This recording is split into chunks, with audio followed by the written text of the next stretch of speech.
Hello, ladies and gentlemen. Welcome back with me, Dana.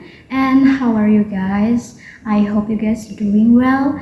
And if you're not, just enjoy the process. So, di video kali ini aku bakalan bahas suatu topik yang seru banget. Dan ini mungkin juga bisa relate for you. So, ini tentang FOPO. Apa itu FOPO?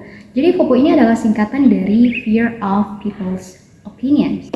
Interesting, isn't it? So, FOPO sendiri pertama kali ditemukan atau dibuat oleh seorang high performance psychologist, which is Dr. Michael Gervais. Istilah ini tuh pertama kali dipublish pada tahun 2019 oleh HBR, dan ini juga menjadi salah satu artikel terkenal. Dan kemudian HBR bekerja sama dengan Dr. Michael Gervais untuk membuat artikel ini menjadi sebuah buku. Dan pada tahun lalu, tepatnya pada 7 November 2023, itu tuh HBRP mengeluarkan sebuah buku yang berjudul The First Rule of Mystery, Stop Worrying About People Think of You. Nah, aku bakalan coba jelasin dan kasih contoh juga FOPO ini seperti apa sih, atau contoh-contohnya dalam kehidupan sehari-hari itu apa. Nah, jadi FOPO ini adalah perasaan di mana seseorang merasa cemas dan takut dengan apa yang mungkin orang lain pikirkan dan katakan terhadap dirinya sendiri. Dan ini tuh tentunya membawa dampak negatif pada diri kita, kayak diri kita nggak berkembang, kemudian mengganggu kesejahteraan emosional dan juga pengambilan keputusan gitu dalam kehidupan sehari-hari. Dan contoh dari FOPO ini sendiri misalnya saat kita ada dalam kelas, dan aku kenal beberapa orang teman-temanku yang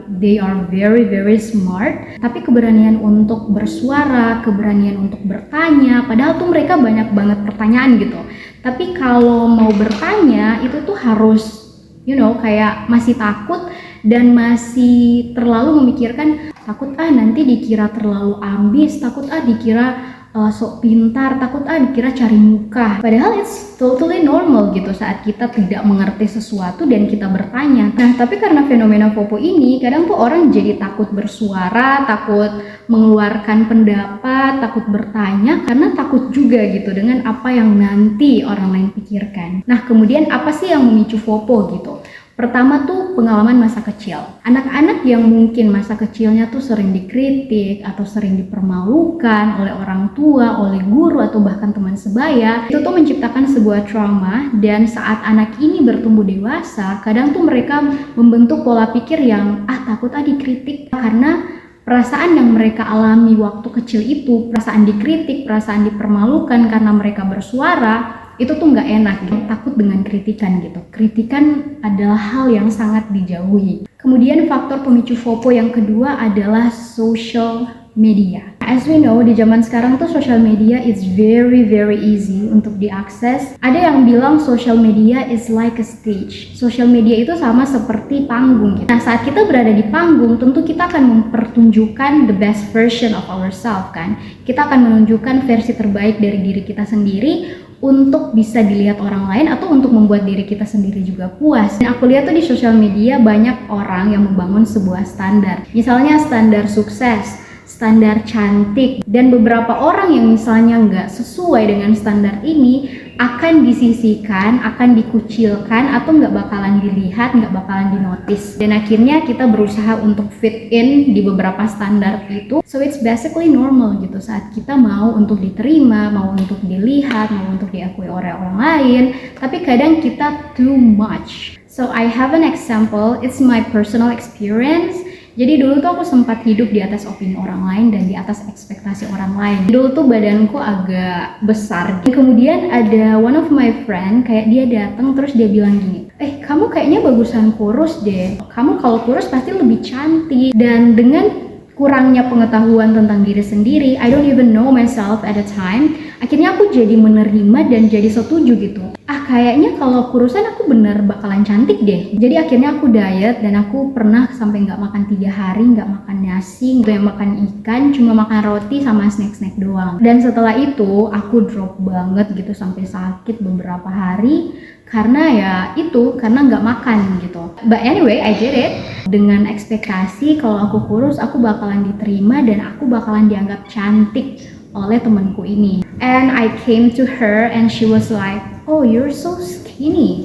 You look sick." Dan pada saat itu tuh bisa dibilang it's my turning point. Kayak aku jadi mikir, what am I doing right now?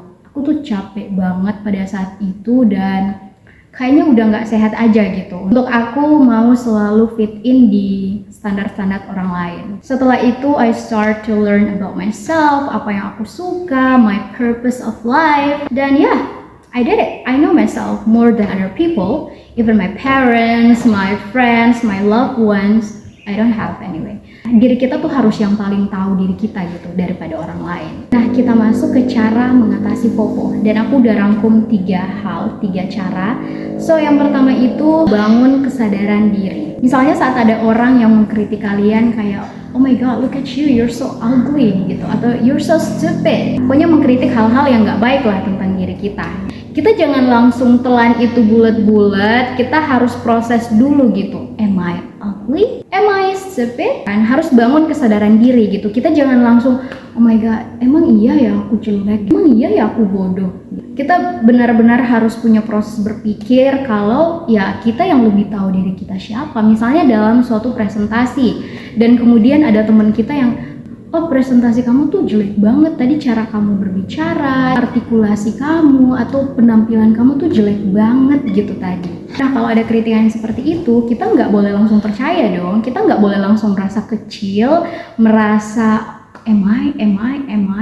Sampai kapan? Karena kita yang paling tahu diri kita sendiri gitu. Kita udah latihan misalnya untuk presentasi itu, kita udah latihan artikulasi, kita udah mikirin apa yang nanti bakalan kita pakai, dan sometimes opinions is just opinions. Makanya penting untuk ada kesadaran diri, dan kesadaran diri itu menurut aku nggak bisa dibangun tanpa ada pengetahuan diri, pengetahuan terhadap diri sendiri. Dan yang kedua adalah self-talk.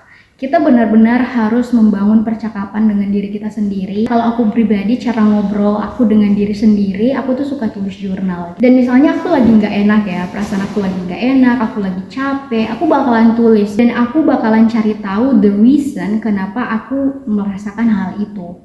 Atau kalau kadang aku lagi nggak mau nulis, pasti aku bakalan berdiri di depan kaca dan aku bakalan ya tanya-tanya diri atau bakalan ajak ngobrol gitu, walaupun hanya monolog ya, hanya searah, tapi it very helps me. Jadi harus bangun percakapan dengan diri sendiri dan mulai afirmasi positif ke diri sendiri.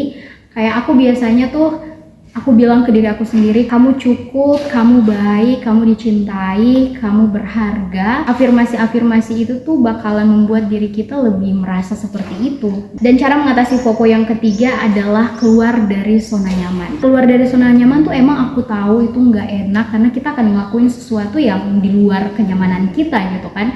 Tapi sometimes seiring berjalannya waktu, aku jadi mikir kalau kita nggak keluar dari zona nyaman, kita nggak bakalan berkembang kan. Kita nggak akan menjadi seseorang yang lebih baik dari sebelumnya karena kita hanya di kandang aja gitu. Kadang tuh kita benar-benar harus keluar dari zona nyaman, menantang diri kita sendiri. Misalnya, kita nggak harus ngelakuin sesuatu yang misalnya kamu nggak tahu apa-apa soal bisnis dan akhirnya kamu membangun bisnis. Kita mulai aja misalnya hal kecil kayak, tuh setahun terakhir atau 5 bulan terakhir, 2 bulan terakhir aku nggak kenal orang baru nih.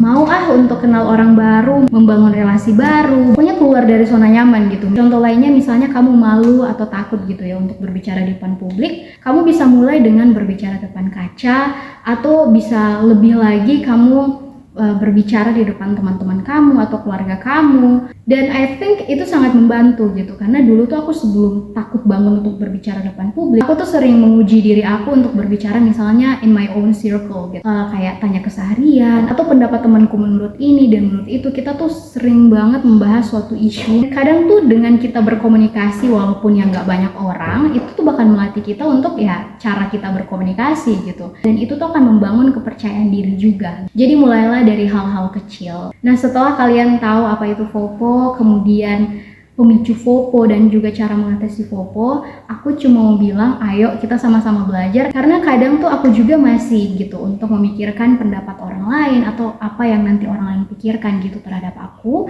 Tapi karena kesadaran diri tadi, aku tuh jadi belajar kayak aku nggak bisa nyenangin semua orang dan aku nggak bisa untuk fit fit in di standar semua orang gitu.